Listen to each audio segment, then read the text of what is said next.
I just finished cooking dinner for the boys, and tonight I made pork chops. And I find that the juices and the fat from the pork chops are usually a really great base for cooking vegetables in. And typically when I cook pork chops, I just take a little bit of bacon grease left over from bacon that morning and use that to cook the pork chops in. So at the end of the pork chops, I have all the pork chop juices and the bacon fat, but obviously you can use any fat that suits you as long as it has a smoking point that's high enough that it doesn't burn and have some carcinogenic properties to it. So I thought I'd go ahead and make my vegetables for tonight, since I have this beautiful juice, and I'll show it to you. And again, this is an enamel cast iron pan. But if you can see that, all that yum. And I know some people have issues with pork. It is a major food that a lot of people have issues with, and I actually did too for a long while and wasn't able to eat it. But once you really work on healing your gut health or improving your gut health, then you'll find that, like me, you can add back certain foods. Can't do that with wheat or gluten, but I can do it with pork chops and some other things I used to not be able to eat. So if you don't eat pork for whatever reason and you don't want to use pork fat, that's fine. You can use duck fat, you can use coconut oil or olive oil. The last time I made this, I used olive oil, and it was really, really good. I think it's one of the favorite batches I ever made. So what I'm going to do is I'm going to turn this on medium heat. I always cook everything around medium and not more than medium high, because if you overcook food, it can change it to the extent that instead of it having all the life-giving nutrients and benefits, it can take it in the opposite direction. So I'm going to turn the stove on. I have a very old-fashioned electric range with the coils, and I typically turn my burners to 5 or 6 to heat up. So while that's heating up, I'm going to take my onion and this was left over, but I peel it, I cut it in half, and then I put it in the refrigerator to keep for when I want to make the next pot of vegetables. So I'm just going to cut through this real quickly. And I like to cut it, so I'm cutting it from the side where I cut off the ends of the onion. And the reason I like to do that is because then when you cut it, it just separates really nicely into these pieces, which is how I like to put it into my pot to cook. So I'm just going to cook that real quick. I am using a wood cutting board, and the reason I like to use wood cutting boards is because it doesn't dull the knife blade as much. Okay, so that's done. If you'll notice, everything I ever cook usually takes about 5 minutes, because I'm kind of simple like that and I never have a lot of time. So I've got my onions. I'm going to take garlic.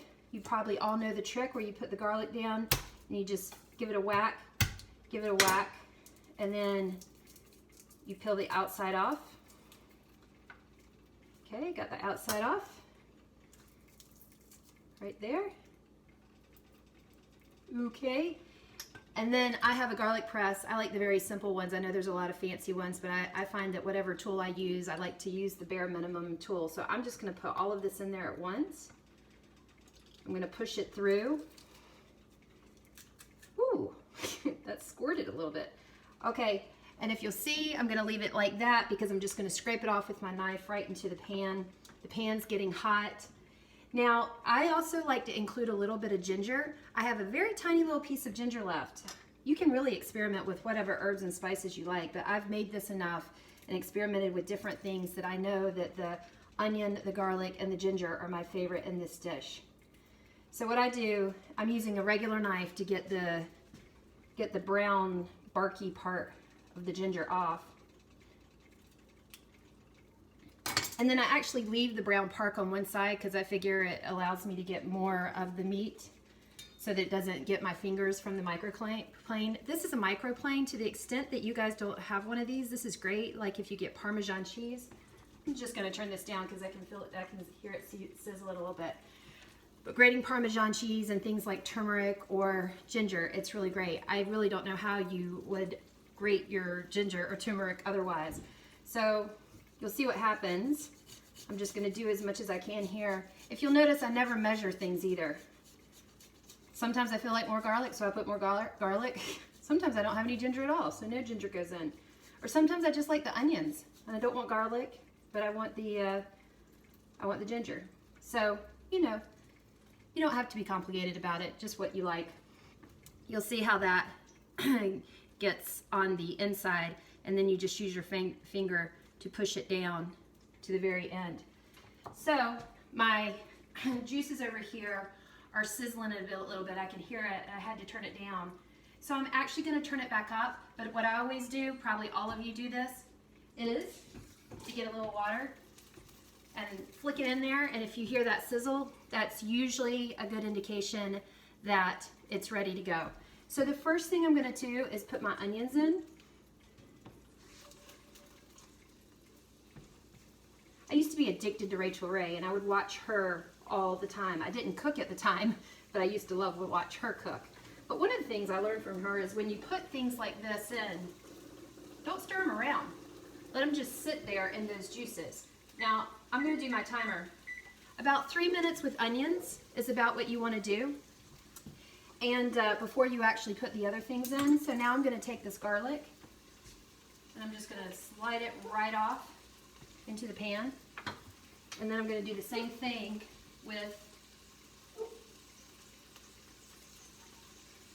the ginger. I got a little ginger on here, so I'm going to use my knife to get that extra ginger. So I'm just going to let it cook for 3 minutes, get those flavors going. Now, the vegetable I'm going to use is kale. And of course, if you could get local fresh kale, that's way better, but I've got triple washed organic kale, and it's already cut and cleaned, and it is a convenience, and I would certainly recommend you finding a farmer's market or a local farm where you can get your kale. But this is going to be just fine for now. So, now that that's been going a little bit,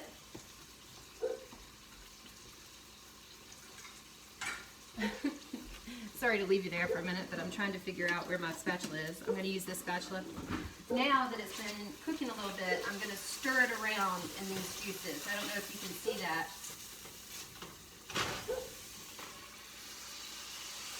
I'm moving this around a little bit because I want to deglaze the little bits that are sticking. But there's enough water in the kale that when I put that kale in, it's going to have a little bit of water in it, and it will further get those juices or the little bits on the pan from the pork chops as a part of the flavor of the kale itself. So I have about a minute left, so I'm just going to stir it again.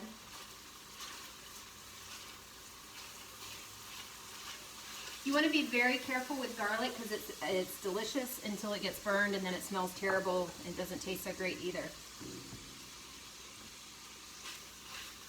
Alright, that's good. I have about 45 seconds left.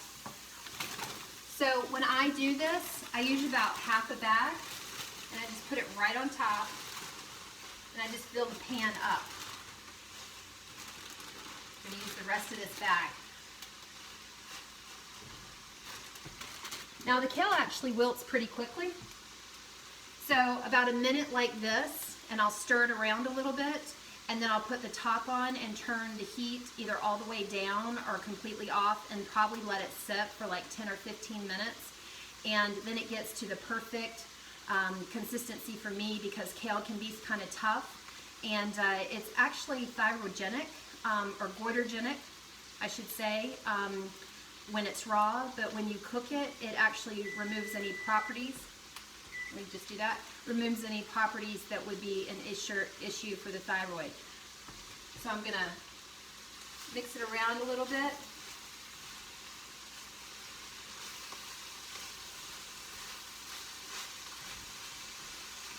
I'm going to add salt. This is my favorite salt, guys. It's a little bit pink.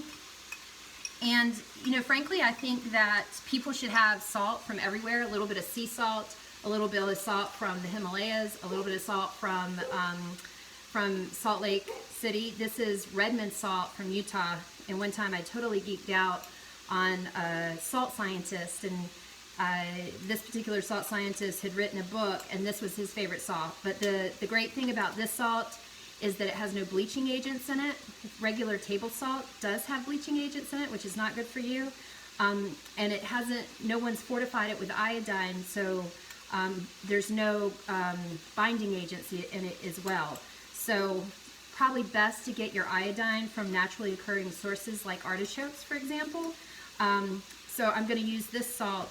Salt's really important. All those trace minerals, and there's so many of them, but they're really good for you. So I'm going to sprinkle these in. Just salt to taste. I'm actually going to go ahead and turn it down. I'm going to mix it up a little bit. Now what I'm going to do, I don't always do this, but today I'm going to add a little bit of water to this because I want to get all those juices off the bottom. And I'm going to pick this up and show it to you so you can see.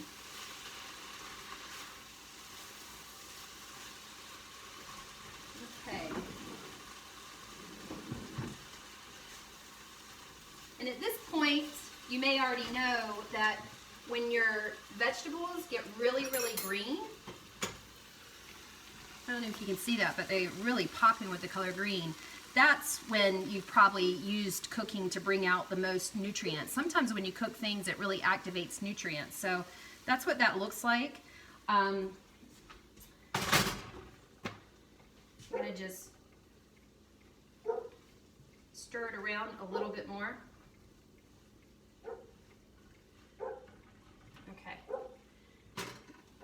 Throw that back in, put that top on. Now the last ingredient that I'm going to add, this is like my secret ingredient for so many different things. They're hemp hearts. These are organic hemp hearts. It's totally plant-based, especially if you tend not to like a lot of meat or choose veganism or vegetarianism. These are an incredible source of omega-3 and omega-6 fats and has lots of protein in it as well, and it's all plant-based. But let me see, I'll take some of these out and see if you can see how that is. And to me, it looks like if you had taken an almond and taken the skin off and chopped it up really fine, that's what it looks like. And I'll have to tell you, it has that same creamy, nutty flavor as well. And so it's a great addition to soups or any sort of stir-fry vegetables. I always throw these in. And it's really healthy and really delicious as well. So I'm gonna sprinkle these on top.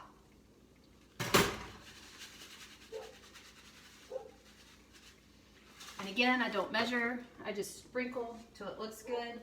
So that's what that looks like with all that. And now I'm just going to stir it up.